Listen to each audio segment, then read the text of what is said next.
Okay, so we're catching Janie here in the middle of a training technique that her and I were discussing. We thought it might be helpful. So basically we're doing two exercises back to back. This is actually the second exercise of the two, but it's basically a wide hand row, like a medium grip. So you can see the hands are slightly angled, and you can see that that's really pronouncing her rear delt. And we're getting really good back involvement as well, but specifically we're trying to get out into the shoulders to work on posture. So, and what this technique was is we started at a pretty light weight. So she's only using 40 pounds for the row, which is pretty light for her. And then we're going to come over here and she'll show you the other exercise, which is a face pull. And this also works for the posture, but it works the upper back in a little bit of a different way. So she's going to basically just pull those handles apart as she comes back. And you can see it gets the same pop right here in the rear delt.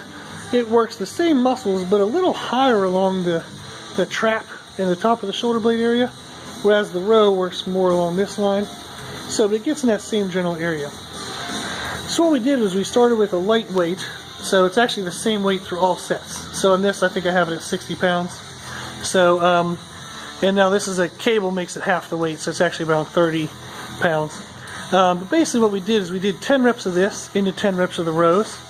And then with no rest, we came back and did 12 reps of each. Then no rest, we did 14. Then no rest, we did 16. Right into sets of 18, right into sets of 20. So we started at 10, went up by 2 reps each set, all the way to sets of 20s. And the weight stays the same the whole time. So what this technique is really good for is when we just walked into the gym. So this actually serves as her warm-up in the sense to where the sets at the 10, 12, and 14 reps weren't that hard. But by the time you do all of it back to back, the sets at 16, 18, and 20 do make it difficult. So this gets a lot of volume in. It gets them lighter sets at the beginning, but harder sets at the end, which serves as a warm-up. And then we're also picking exercises that relate to our smaller weaknesses that, even though we're using light weight, that light weight is appropriate for small muscles. So this is a really cool technique to start your workout with. Pick 2 exercises that target a known weakness for you. Pick a light weight. Starts at sets of 10 and work your way to 20. Cool. Okay, so we're doing another kind of circuit with the ascending rep count. So she's doing some front raises with a slight tilt to her hands. So you can see in the mirror here, her hands aren't perfectly neutral like this way, and they're not perfectly flat. So if you raise the dumbbells with your thumb pointing up to the ceiling, you get a lot of just the front of your shoulder.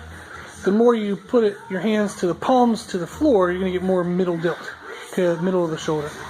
So she's basically doing those, and right now she's doing sets of 14. We do bent over raises, and then she's going to do overhead presses. So again, like the other one, we picked a weight that's relatively light for her at 8 pounds, but we did sets of 10s, right into sets of 11, right into 12, right into 13, right into 14s. So right now she's suffering her way through the 14s. So, and we talked about this as a really good technique to where you get to use lightweight to beat the crap out of your muscles, so it saves the joints. You get an enormous amount of volume in it, which is a lot of reps in. And this is great for training small weaknesses. Whenever you lifted too heavy, it would cause like collateral damage and annoyance to the bigger, stronger muscles. So staying at lighter weights lets the weaker muscles stay in charge. Okay, so just a small little breather, and then we're going for 15s.